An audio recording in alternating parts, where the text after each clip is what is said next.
Okay. So my plan for today is to cover chapter 6 and 7. We plan to use 2 lectures to cover these 2 chapters.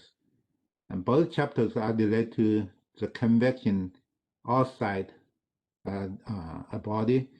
And chapter 6 is more about the concept. So it's an introduction of convection.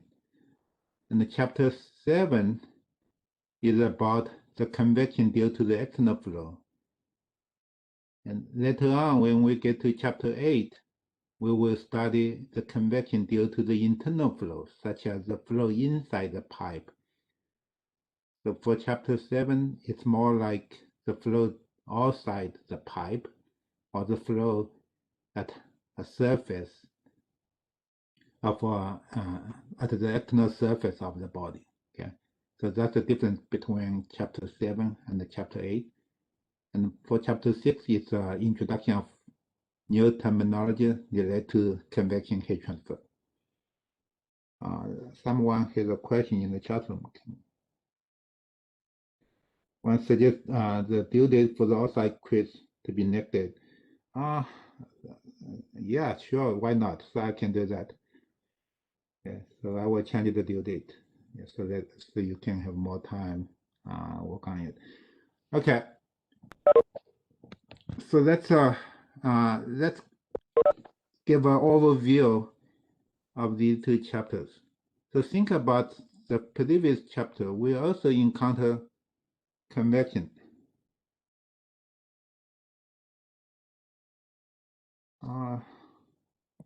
Someone put a long statement in the chat room. I'm sorry to hear one student has infected by COVID-19 or not COVID-19 vaccine. Yeah, just because sorry, I guess I could wait till after class for your answer. It's just like more of a personal thing, because I might be like extremely sick the day after, which would be the day of the exam. But yeah, we could talk about it later. It's totally fine. Okay. Are you talking about the new exam date or the older exam? The new exam date, 25th. Right, the new one, because I'm having it done on the 25th. Yeah, I will try to accommodate you if you feel sick, after you take the vaccine. Okay. Yeah. Okay. Yeah. Email me, please. You, okay. Yeah, for sure. Thank you. Sorry to interrupt. Oh, no, it's all right. Okay. So let me stop the video. So place a notebook on table. So last few chapters, when we talk about convection, every time we're always given the convection coefficient. Okay. So H is the convection coefficient. And once we know the H, we can compute the convection flux using the Newton-Coulomb law. Okay. So this is the Newton-Coulomb law. But how did we get these H values? Now that's actually require us to do the job. So as an engineer, we are the one who is responsible to get the H value. Okay. So how did we calculate H value? It depends on the type of flow, whether it's external flow or internal flow. For chapter 6 and 7, we will focus on the external flow, the flow outside a cylinder or a sphere. For chapter 8, we will focus on the flow inside the container or a cylinder pipe. Okay. Professor? Yes. We can only see your snipping tool window. We are not viewing what you're explaining currently. Or maybe I'm sharing different app. So let me stop the sharing, and so I apologize for that. Yeah. Okay. So my bad. Now you see my OneNote, right? Yes, sir. Okay. Thank you. Yeah, that's very important.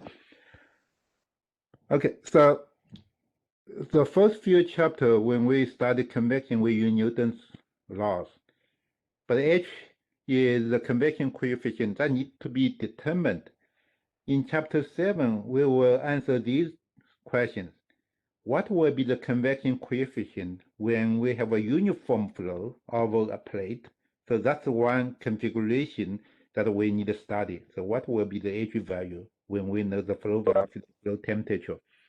The other configuration or the other case is when we have a cross flow of a long cylinder. So this is a long cylinder and the flow is perpendicular to the cylinder. Okay. So cross flow meaning the flow is normal or perpendicular to the cylinder. For the case of parallel flow, when flow is in parallel with the cylinder, we actually can use the result from flow of a uniform flow of a plate. So this part has been answered from the first case, flow of a flat plate. Okay, but for cross flow, we will derive the coordination of convection coefficient H. So how do we find H for cross flow of a cylinder? The third case or the third configuration will be a uniform flow of a sphere. Now, sphere is a symmetric body, so it doesn't depend on the orientation of the sphere. So you can have flow move in this direction or flow in this direction. The H value will be identical, will be the same. It doesn't depend on the orientation or the flow direction. Okay? But for cylinder, it does depend on what type of flow. So when you have a cylindrical, when you have a long cylinder, you need to pay attention what type of flow you are dealing with, whether it's a parallel flow or cross flow. Today, we are going to, work out the first case, uniform flow of a flat plate. Okay, and we will start with the velocity side of the story. So, in fluid mechanics, we also studied the boundary layer flow, uniform flow of a flat plate. So we have a flat plate, and we have flow passing over the flat plate with a velocity u sub infinity. But if we look at from a cross-section perspective, this will be the figure we use for a uniform flow of a flat plate. Okay, so we have a flat plate. It has a sharp edge to minimize the disturbance at the edges. So the edge is very sharp, and we define x coordinate. Now this is the x coordinate along the plate. At the edge, x equal to 0. At the end of the plate, x equal to L. So L is the length of the plate. The incoming velocity is u sub infinity. So that's the uniform velocity before it hit the edge of the plate. Okay, and we know there will be a boundary layer formed above plate from x to a point which we define it as x sub CR. So x sub CR, CR stands for critical. So this is the critical x value where the flow transition from laminar to turbulent. So at this point, flow will become transition to turbulence. But before this point, between x equal to 0 and x sub CR, flow is laminar. So we have a laminar boundary layer flow. And after x sub CR, flow become turbulent. Okay, so we have laminar boundary layer, turbulent boundary layer. And typically, the flow above the plate is a mixed flow. It's a laminar combined with a turbulent. So that's a mixed flow. Okay. Also, we can define a boundary layer interface. So this is called a boundary layer interface. And the distance from the plate to the interface is called boundary layer thickness, and we use delta to define the boundary layer thickness. Okay, this is just a review. I know everyone learned this in fluid mechanics. And the thickness delta is a function of x. At the very beginning, the boundary layer thickness is very small, and gradually it increases. So delta is a function of x. Okay.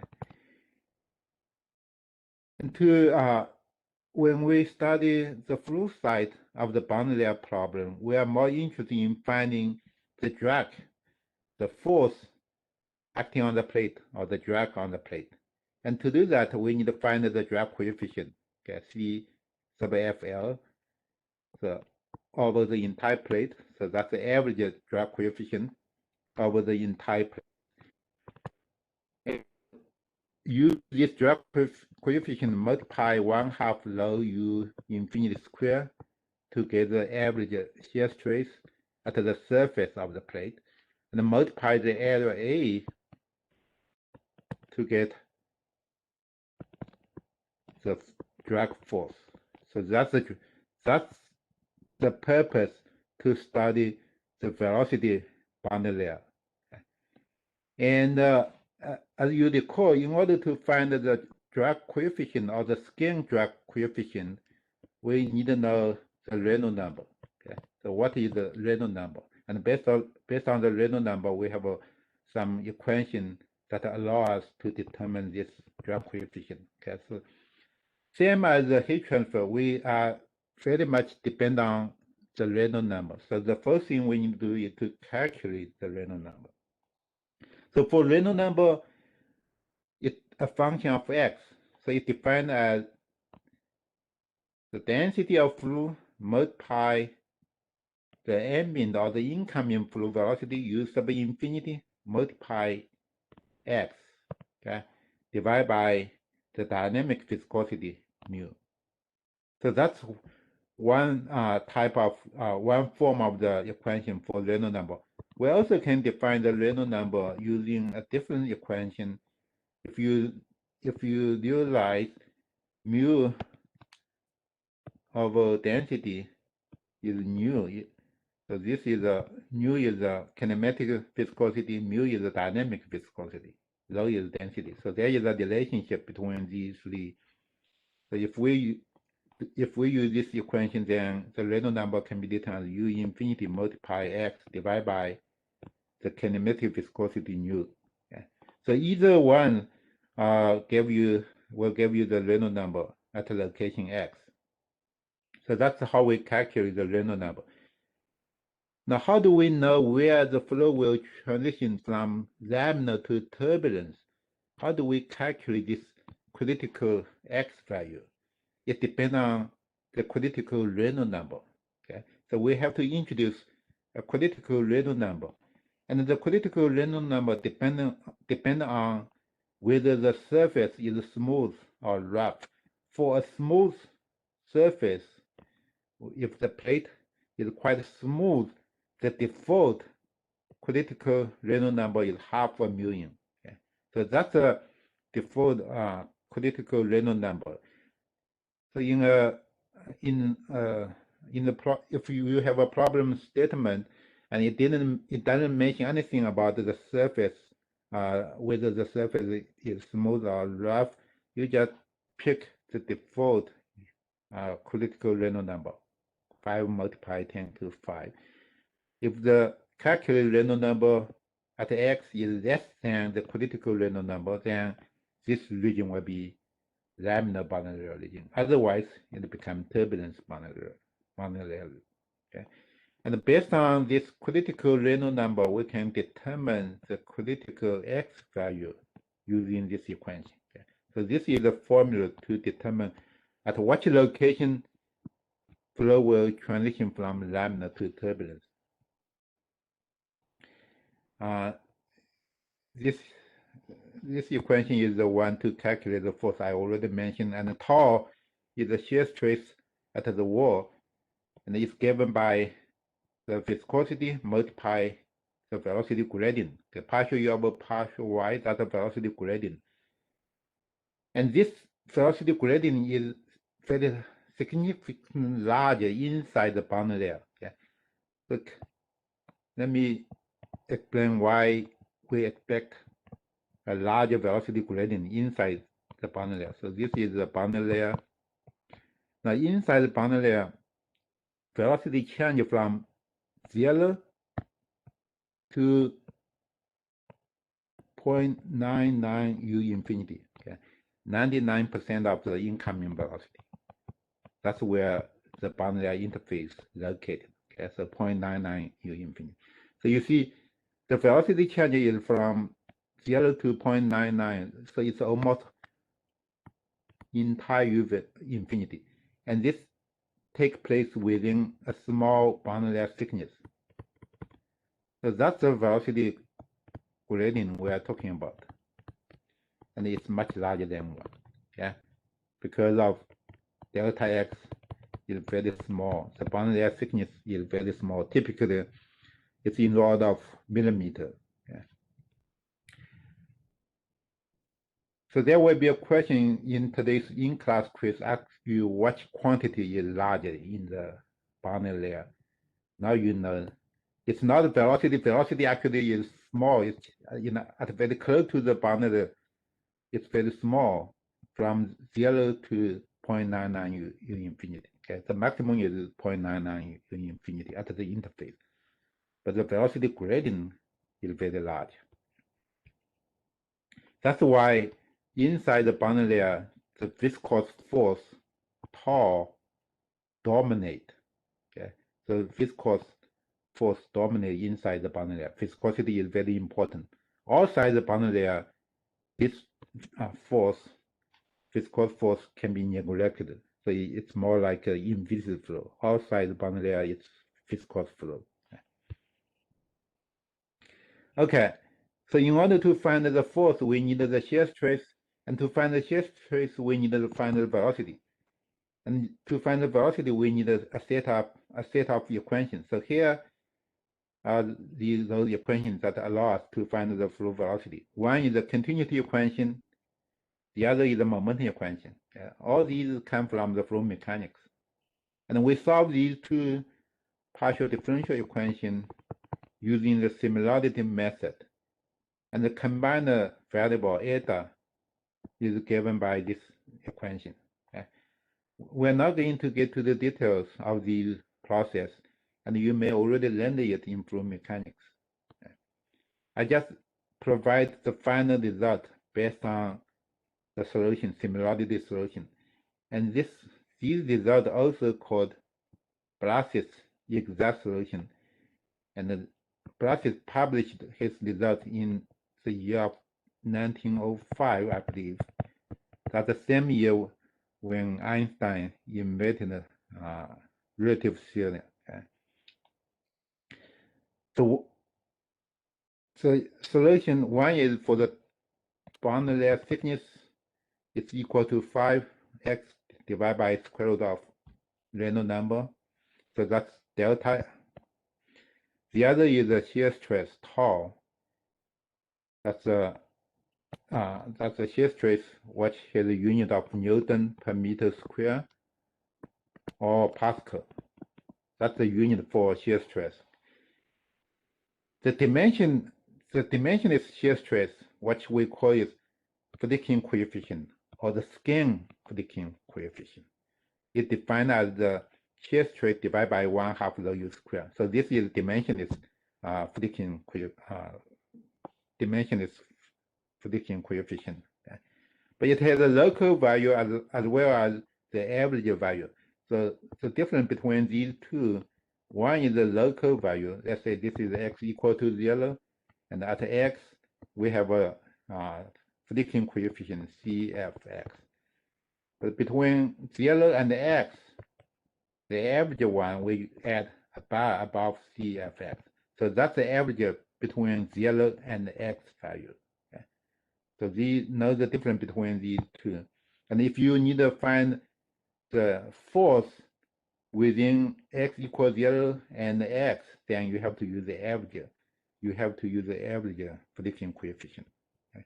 So let's do an example here. Suppose I have a sign that you come and see along the highway, and the dimension is b equal to 0.4 meter, a equal to 0.6 meter.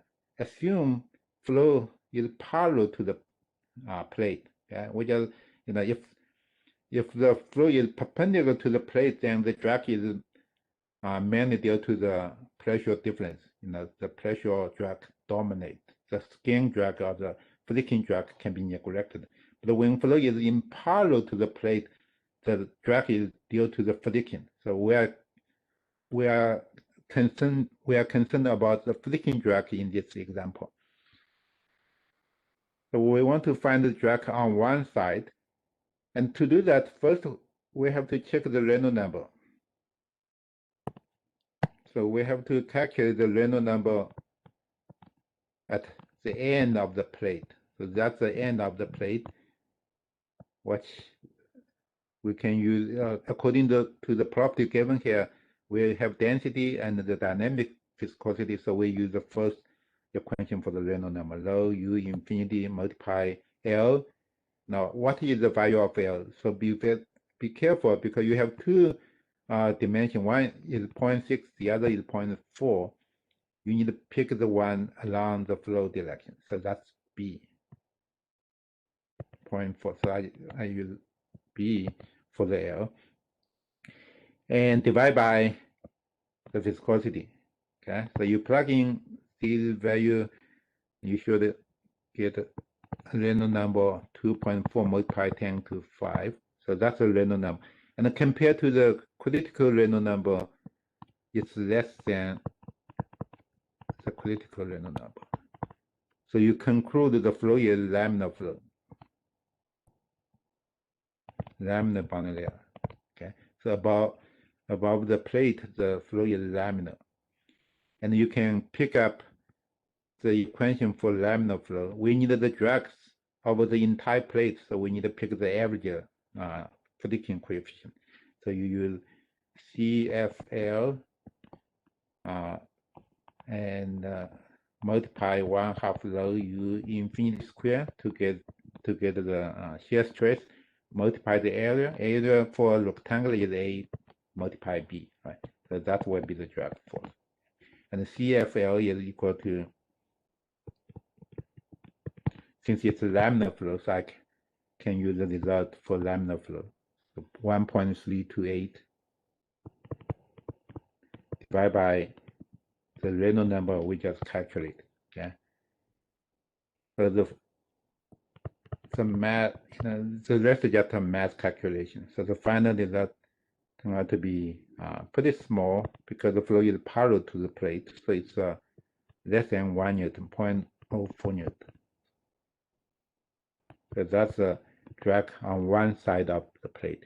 The total drag will be twice of this amount. Okay. So that's how we calculate the force using the Blas's exact solution result. But these results is only for laminar flow.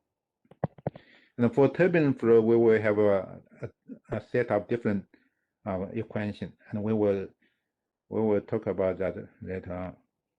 We also can compute the boundary layer thickness at the end of the plate. So let's see what is the thickness of the boundary layer at the end of the plate. We just use the formula of the Blas's exact solution. 5 multiply x. X in this case is equal to L equal to 0.4. So multiply 0.4. So 5x divided by square root of the Reynolds number. The square root of Reynolds number. And I did the calculation myself, and it turned out to be 3.2 multiplied 10 to minus 3 meter. So it's about 3 millimeter. Okay. So this is the velocity side story. So this is all about the velocity and the force. But what we are interested in is heat transfer. So let's introduce the boundary layer for temperature. So that's a temperature boundary layer. Again, we assume the incoming flow has a uniform velocity as well as a uniform temperature. The uniform temperature is T sub infinity. And if the surface of the plate temperature is T sub S, and it's higher than the T sub infinity, let's assume Ts is greater than T sub infinity. Now I can draw a temperature profile along normal to the surface. So start at T sub S, that's the surface temperature of the plate, and gradually it will drop up to T sub infinity. T sub infinity, far away from the plate, the temperature is undisturbed, equal to T infinity. Okay? So that's the temperature profile. In case I have a cold surface, so then you will see a temperature profile like this one. Okay, if this is your T sub S and less than T infinity. So basically, the fluid is heating the surface, then the temperature profile will more like this one. Okay. In order to define a temperature boundary layer, we have to introduce a dimensionless temperature T star. This is the definition of T star, is T minus Ts divided by T infinity minus Ts. So at the incoming, for the incoming flow, T star, if you replace T by T infinity, T star equal to 1. The dimensionless temperature of incoming flow is 1. Okay? And we define the interface of temperature boundary layer at 0.99, at the dimensionless temperature equal to 0.99. Okay? So that's important. This is quite different compared to the velocity boundary layer. Velocity boundary layer we define 0.99 of the incoming flow velocity. But for the temperature, we cannot use 0.99 T infinity to define the temperature boundary layer thickness. Okay. Just use one example. What happens if I have a flow, if I have an incoming flow, such as air, with T sub infinity equal to 0 Celsius, okay, and try to cool the surface with a temperature equal to, let's say, 100 Celsius. So now if you use 0.99 T infinity, it will be 0. This will not be, this will not work to define the temperature boundary layer. Okay, so this is just one example to show you it's not possible to use 0.99 T infinity to define the temperature boundary layer. We have to rely on a dimensionless temperature T star. Okay. So that's very important. You may see this type of question on the exam. Okay. The other important concept is about the heat transfer mode near the surface. So at the surface, velocity equal to 0, and we call that no slip condition. So exactly at the surface, we only have conduction because fluid is not in motion. There is no motion at all because of the no slip condition, right? So at the very beginning, the heat is removed from the surface by conduction. And the conduction flux is given by the Fourier law, the partial K multiplied partial T partial Y at Y equal to 0. Okay? So that's a conduction at a point very close to the surface. And this K had to be the thermal conductivity of fluid. So this is very important. Don't confuse this K with the K of the surface itself. It has nothing to do with the thermal conductivity of the K of the surface. This K has to be the fluid conductivity. And for the convection, we have the Newton's cooling law equal to H multiplied Ts minus T infinity. We want to have heat goes into the fluid, so we use T sub S minus T infinity. Okay. And then I add a subscript X to indicate the location, a local location X. X is this Hx is a local convection coefficient. Okay. And these two have to be equal. Conduction followed by convection, right? So these two have to be equal. So we make these two equal. So now we have Hx Ts minus T infinity equal to minus K partial T over partial Y at 0. And we have found an equation that allows us to calculate the convection coefficient, which is the whole purpose of chapter 7. So this is the equation to compute the convection coefficient. And by looking at this equation, we know the surface temperature, we know the incoming flow velocity, we know this K. What is this K? Again, what is this K? What it belongs to the property of fluid or the property of surface? Yeah, it's a fluid. Okay, so we will have a question in today's quiz. The only thing unknown is the temperature gradient, and the same as we did for flow. For the velocity boundary layer, we need to find the temperature as a function of x and y. So that's a question mark. So what is this temperature profile in the boundary layer? So once we have this temperature profile, the rest will be pretty straightforward. We will be able to find the local convection coefficient. From the local convection coefficient, we can find the average convection coefficient by using the definition of average. So you integrate the local value from 0 to x and divide by x. Okay. If you need the average convection coefficient for the entire plate, then you just substitute x by L. Okay. So the key is to find the temperature. And for laminar flow, we actually have a PD equation for this temperature. So this is the temperature equation, come from the convection equation, the differential convection equation actually. So that's the convection term, that's the diffusion term. So I hope you still remember these equations from fluid mechanics for the mass and the heat transfer. Convection term, diffusion term, so two terms dominate. And we can solve this PD equation using the similarity method. So here are the final results. One is the temperature boundary layer thickness, delta sub T. I add a sub T to emphasize this is the temperature boundary layer thickness or thermal boundary layer thickness. And we found the temperature boundary layer thickness equal to the velocity boundary layer thickness multiply a dimensionless number, what you call the Prandtl number, to minus 1/3. Okay? So Prandtl number is the ratio between the kinematic viscosity and the thermal diffusivity.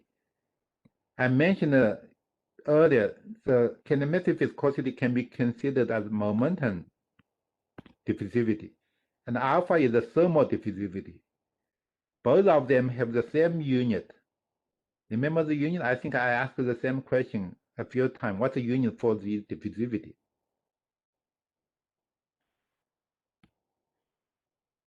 Yeah, meters square per second. Yeah, so both of them have the same unit.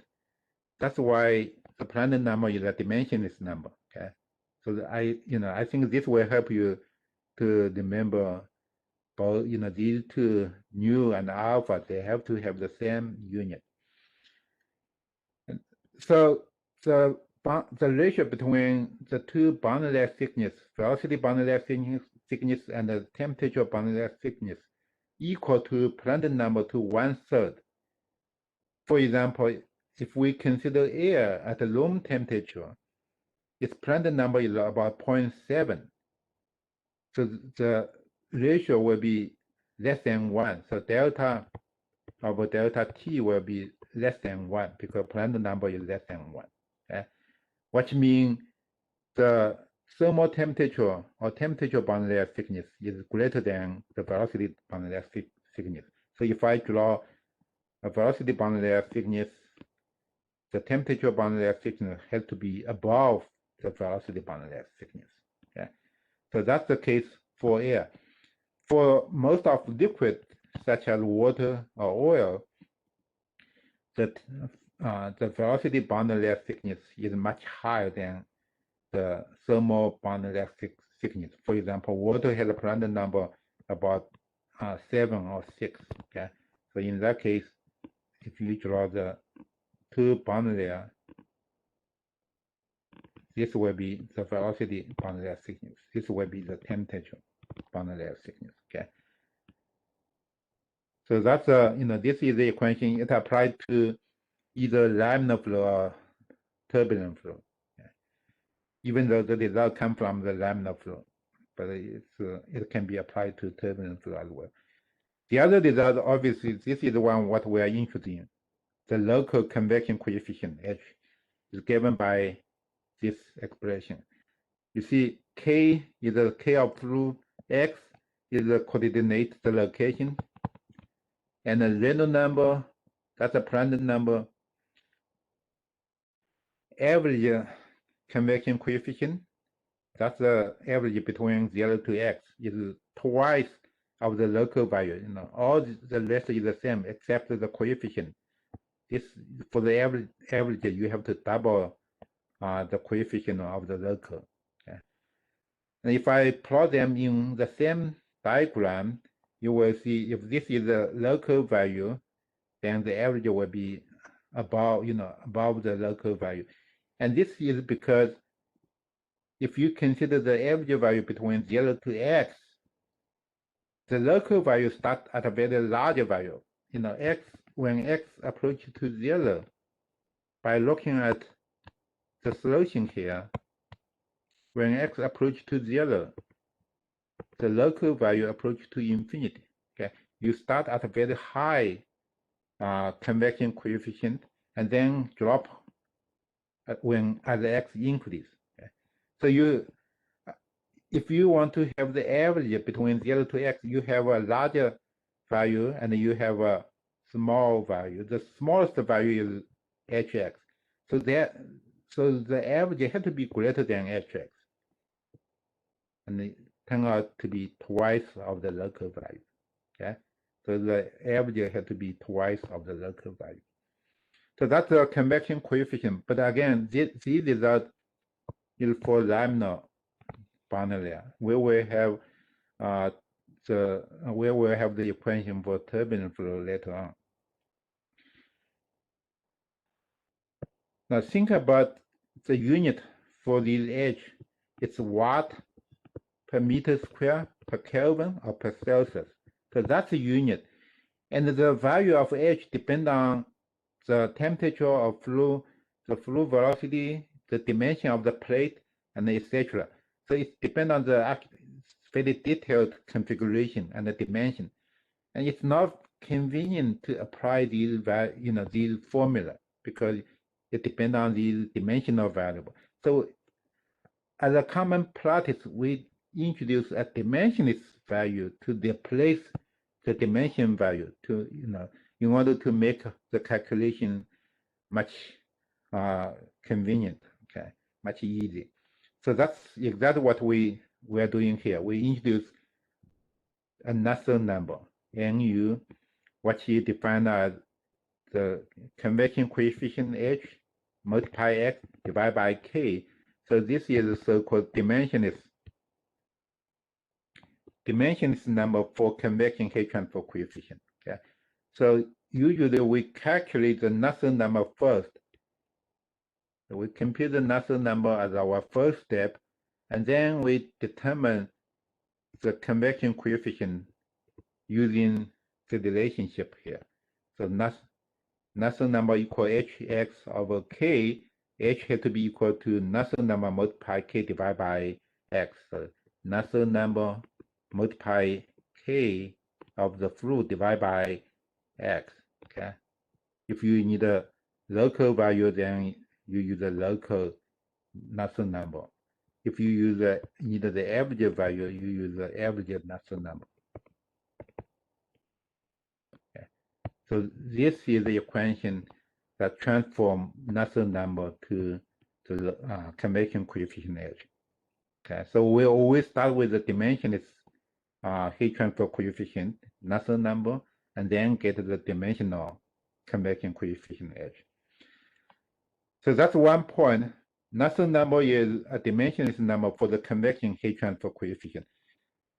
By looking at the definition, Nusselt number equal to HL over K. Remember, in chapter 5, we have exactly the same same expression HL over K, but it's defined as Bio-number or the Bill number. Okay, so this is the Bill number for heat transition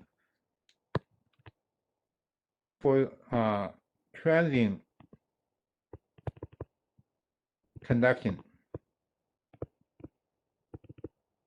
inside a body. So this K has to be the property of the body that undergoes conduction. Okay, but the Nusselt number is a dimensionless number for convection of a fluid. Convection only takes place in the fluid, so it has to be the property of fluid. So that's for convection, not for conduction. And the K has to be the property of fluid. These are the places where students make mistake quite often. So these are the common mistake I found when I graded the homework or the exam. So be careful. If you are given 2 K, you should know which K to apply. If you have a convection for Nusselt number, you have to use K of fluid. For conduction of an object, then you use the K of the object. Okay, that's the Bill number. Okay. For turbulent flow, as I mentioned, we have to rely on experimental study. So these are the correlation based on the experimental study. That's a turbulent boundary layer. When flow becomes turbulence, the drag coefficient, the Nusselt number, all changes. We have a different set of equations. Even the boundary layer thickness is given by a different equation. Okay, so that's a turbulence boundary layer. If the plate is smooth, we always start with a laminar boundary layer. Between x equal to 0 and x sub CR, it's a laminar boundary layer, and then we have the follow. Then we have a turbulence. So laminar boundary layer followed by turbulent boundary layer. So that's the case.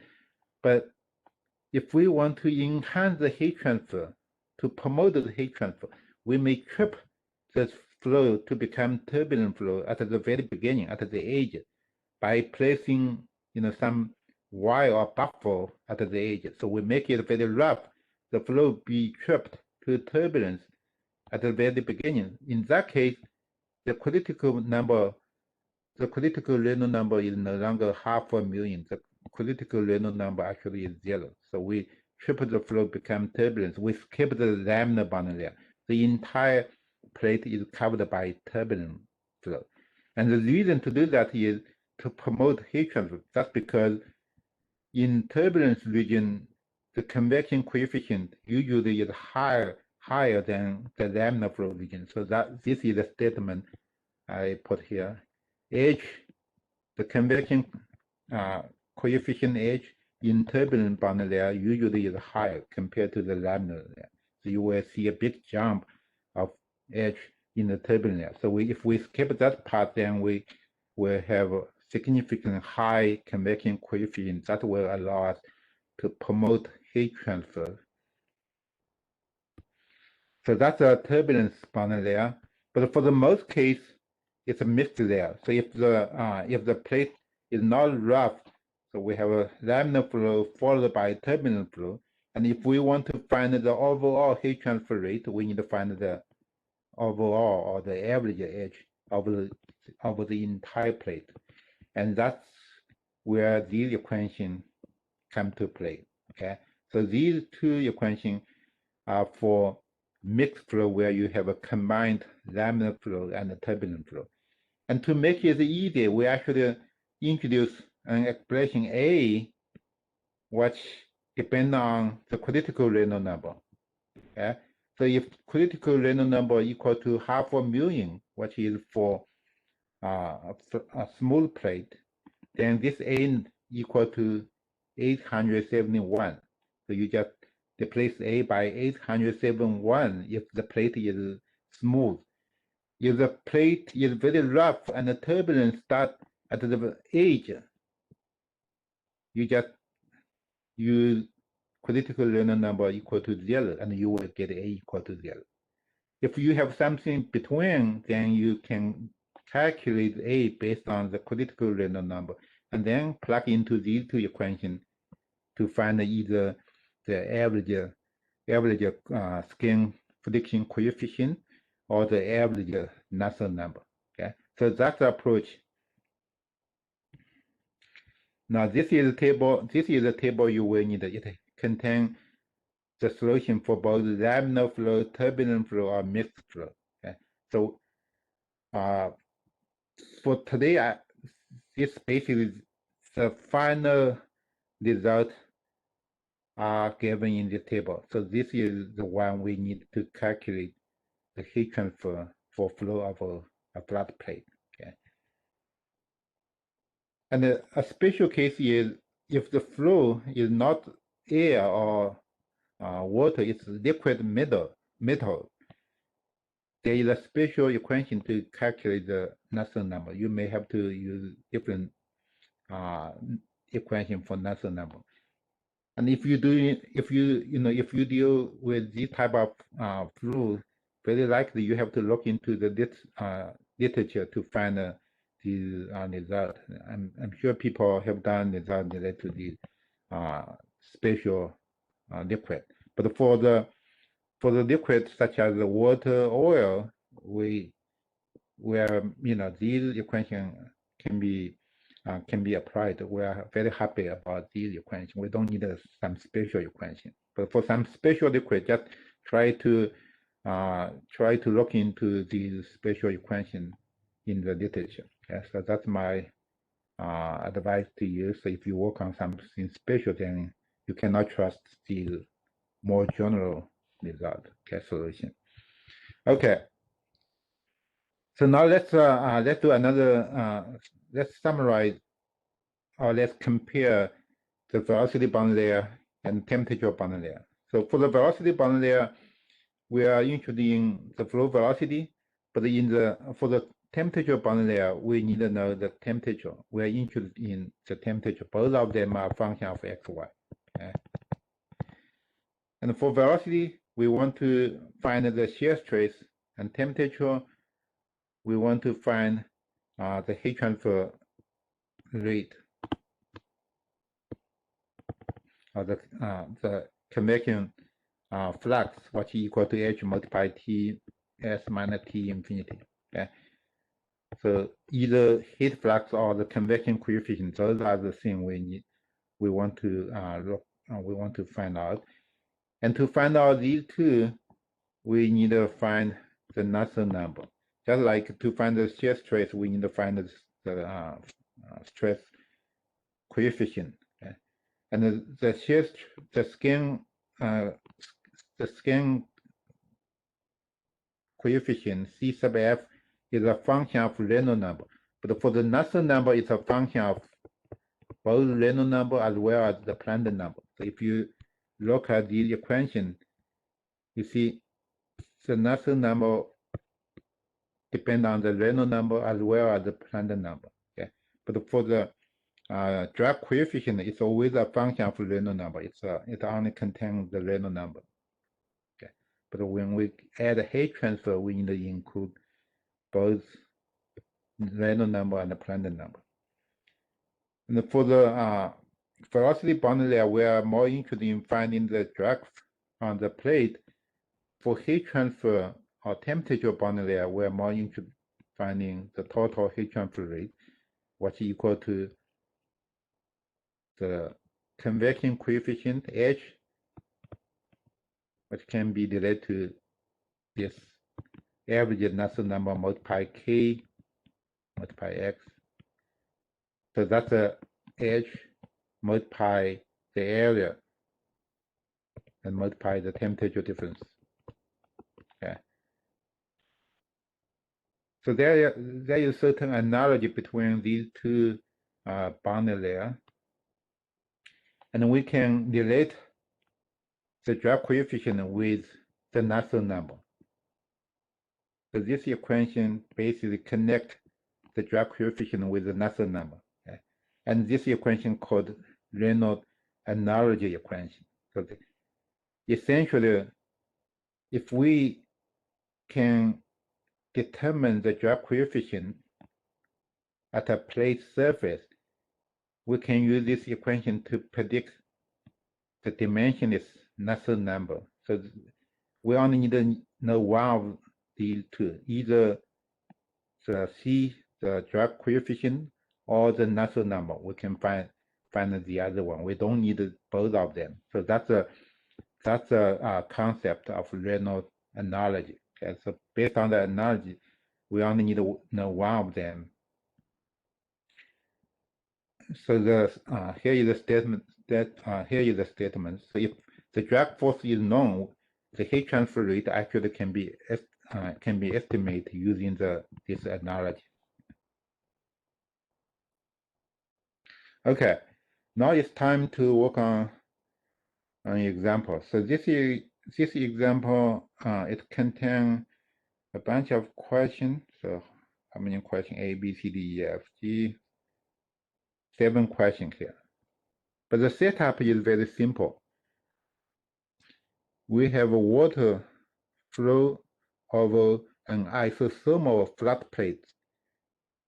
So this is an isothermal flat plate with temperature equal to 42 Celsius. It didn't say whether it's smooth or rough. We just assume it's a smooth. So the critical Reynolds number will be the default critical Reynolds number, 500,000. Okay. And the flow has a temperature 22 Celsius, velocity 6 meters per second, and the plate has a length 50 centimeters, and the width or the depth into the screen is 0.6 meters. So it's a rectangular shape. It's 0.5, 0.6. So they are not in scale, but that's how the plate look like. It's a rectangular shape. And first question is to find the heat flux. So Q double prime, that's heat flux at x equal to 1 centimeter. In order to find the heat flux, we need to find the dimensionless Nusselt number. So here is the approach at x equal to 1 centimeter. But the Nusselt number depends on whether the flow is laminar or turbulent. So the first thing we need to know is where the turbulence start. We need to know the x sub CR, the critical x, where the turbulent flow start. Okay, so that's the first step we have to take. And in order to find the critical x sub CR, we need to calculate the Reynolds number, and the Reynolds number requires the flow property, the flow viscosity, the flow density, and etc. So that's where we need to use the table 8.6 to determine the thermal property of the flow. And if you look at this table, the property is based on the flow temperature. Now we have two temperatures here. One is the undisturbed incoming flow temperature, the ambient temperature, 22 Celsius. The other is 42 Celsius. Now the convection taking place between the flow and the surface. So the temperature where the convection taking place should be between these two. And the property has to be depend on a temperature between those two values. And that's why we introduce a film temperature, which is the mean temperature of the surface and the undisturbed incoming flow temperature. Okay, so Ts plus T infinity divided by 2, that's called the film temperature. And we use film temperature to get the flow property. So this is important. You don't use the ambient temperature to determine the flow property. You use the mean temperature. So if we do the math, the mean temperature turns out to be 305 Kelvin. And go to the table 305, and we need remember we need to calculate the Reynolds number. And Reynolds number equal to density multiplied flow velocity multiply the length divided by flow viscosity. So we need a rho and a mu. Or we can use U infinity multiply x divided by mu. So we need to find the density. Mu is given. The flow viscosity mu is given. See here, mu for the flow, for the steam. Density, you don't see density appear in this table. But remember, density is the inverse of the specific volume. The density equal to 1 over specific volume V. Okay, so the inverse of these two will give you the density of either fluid or steam. So that's what we find the kinematic viscosity. So mu of rho equal to mu multiply the specific volume. Okay, and I can find these two from the table. So that's the final value for the kinematic viscosity. And the other can be found directly from the table. So now I have the property. So that's that's some homework you have to do before you start the actual calculation. Okay. So now it's time to determine the critical x coordinate where turbulent flows start. And I did the calculation. It turned out to be 6.44 centimeter. So if this is the entire plate, 50 centimeter on a small portion, flow is laminar. So between x equal to 0 and x sub CR equal to 6.44 centimeter, this portion flow is laminar, and the rest is turbulence. Okay. So now I have a pretty good idea where flow is laminar, where flow is turbulent. Okay, so that's the first thing you need to figure out. Have a overview of the flow regime based on the critical Reynolds number. Okay, so now let's start to answer the first question. What is the heat transfer flux at x equal to 1? Now, since we are going to use that table, so let me copy the table and place at the side of the question, so we can find the formula easily. Okay, so we want to find the heat transfer flux, the convection flux at x equal to 1 centimeter. At 1 centimeter, flow is laminar. So I go to this table to find, so it's a local value because we only need to find the heat flux at that particular point. So we're using this equation, 0.332. So you need to add a statement at x equal to 1 centimeter, flow is laminar boundary layer. So we can use Nusselt number at x equal to 1 centimeter equal to 0.332 multiply Reynolds number at the same location, 1/2 Prandtl number 1/3. Okay, and the Reynolds number at x equal to 1 centimeter equal to U infinity, which is 6 meters per second, multiply x is 0.01. Convert it from centimeter to meter, divided by the viscosity we just have found. Okay, and the Prandtl number also has been found at the very beginning. So if you put all these together, you should be able to find the local Nusselt number. And once we have the Nusselt number, we can find the h at x equal to 1 centimeter. Still, it's a local value. So Nusselt number at x equal to 1 centimeter multiply k of the fluid divided by x, which is 0.01 meter. Okay. So that's the h value. So now we are in a position to calculate the flux h at this x value multiply the temperature difference.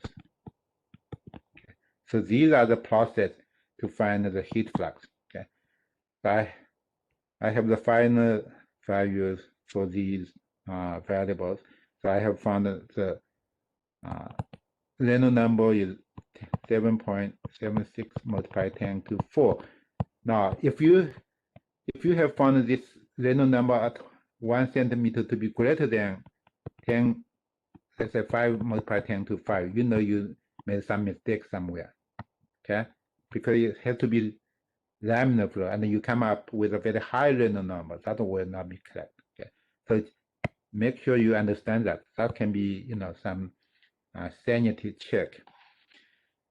So that's for the Reynolds number. For the Nusselt number, turned out to be 160.2, and for the local convection coefficient, it's pretty large, 9,934, and don't forget the unit. So on the exam, you also have to include the unit. Okay, and the final heat, the heat flux equal to 1,990 watt per meter square.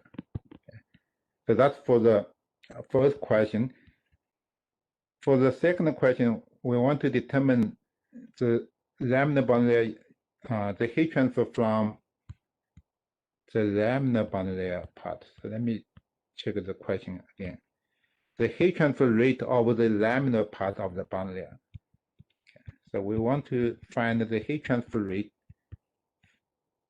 between x equals 0 and x equal to x sub CR. Okay. So to do that,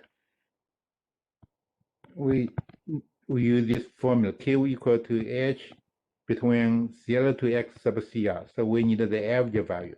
Okay. So now we have to add a bar above H, multiply the area. The area for the laminar part, remember,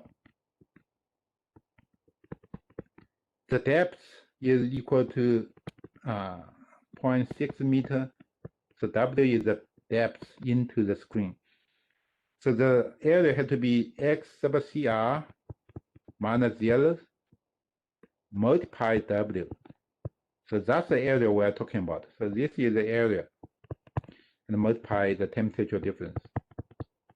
Okay, and this HCR bar, HX sub CR bar is still laminar flow, so we use the laminar flow result. But it's an average, so the coefficient has to be 0.644 multiply Reynolds number at x sub CR 1/2 Prandtl number 1/3.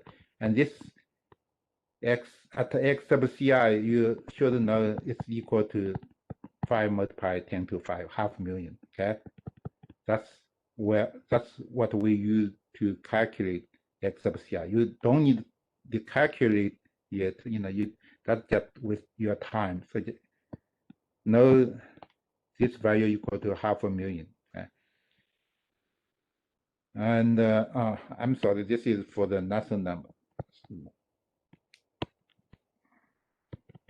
Okay.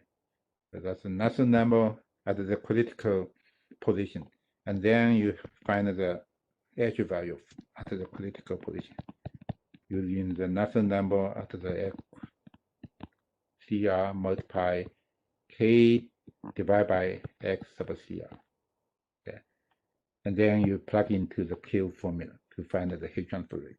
So that's for the heat transfer rate from the laminar part. So they want us to find the Q between 0 and X sub CR. Okay.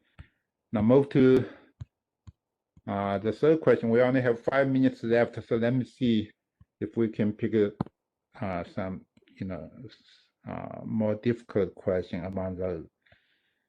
The third one, find the H at the end of the plate.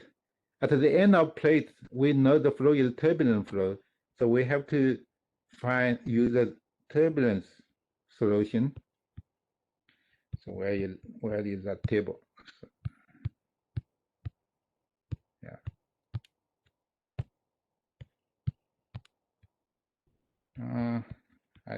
Okay, very good. So we have to use this formula. Okay, so at x equal to L, we already know flow is turbulent flow. So use this formula to find the Nusselt number and then find the convection coefficient. And finally, you can find the heat transfer flux. Actually, for part C, it only need to find the H value. So H equal to the Nusselt number at the end, what you use the turbulence result, multiply K divided by L. So this is C is pretty easy. The heat transfer rate over the whole plate, the Q over the whole plate. Now it's a mixed flow. The laminar flow it starts at a laminar flow and then followed by turbulent flow. So we use mixed flow result.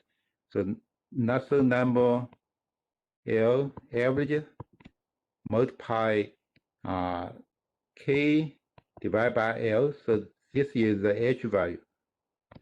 And multiply the area, we need the entire area. So L multiply W. So that's the area. And multiply the temperature difference. Okay. So that's for the heat transfer rate of the entire plate. And the part E, heat transfer rate over the turbulence boundary layer. We want to know the heat transfer rate from this region. So that's a Q turbulence. So how do we find this portion? We have just calculated the entire heat transfer rate, the Q total. This Q total is for the heat transfer rate of the entire plate. And if we subtract Q total by amount of laminar portion, then the result will be the turbulence. Okay, so we use this balance.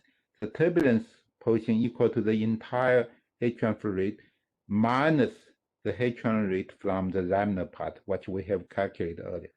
So we use this simple relationship to find the heat transfer rate for the turbulence part. Move to the next one. The heat transfer rate between two positions, one is 20 centimeters, the other is 40 centimeters. So we want to know what will be the heat transfer rate between two actual X values. So here I present two approaches. The first one applies to the case when S1, S2 are very close. So if S1, S2 are very close, then we can use the H value at the middle point as the average value of this region. So we just use H, the local value of H at the middle point and make it as the average value. So, but this only applies to S1, S2 are very close. And the other case, a more general approach is to find the heat transfer rate between 0 and X2, and we call that Q2. And then we find the heat transfer rate from 0 to X1, and we call that Q1. Q between X1 and X2 will be equal to Q2 minus Q1. That's simple balance equation. Okay? And this is a preferred approach. Okay? So I want you use this approach whenever you have this situation to find the heat transfer rate between two X1, X2. Try to use this approach. This will produce much accurate result. Okay. If I change the question to finding the average convection coefficient between X1 and X2, okay, I want you to find what's the average value between X1 and X2. And to do that, you have to use the relationship between Q and H. So Q between 1 and 2 is equal to H average multiply the area, which is x2 minus x1 multiplied w. So that's the area multiply Ts minus T infinity. Okay. And Q1, Q between x1 and x2 is equal to Q2 minus Q1, and Q2 is equal to H x2 average multiply x2w. That's the area. Multiply delta t.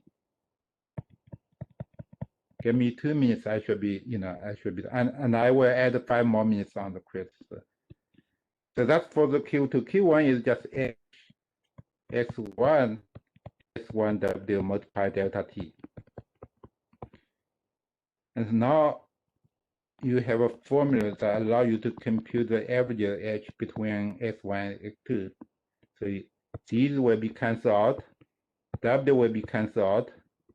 So you have h x2 average multiply x2 minus h x1 average multiply x1 divided by x2 minus x1. So that's the equation that allow you to find the average convection coefficient between x1 and x2. Okay. If you forget this formula, just start with this equation. Now, this equation is based on the definition of heat transfer rate. Okay.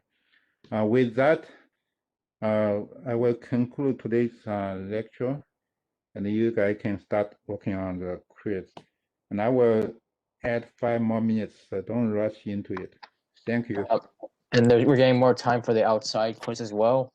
Yes, I will change it to 2 p.m. tomorrow noon. Okay.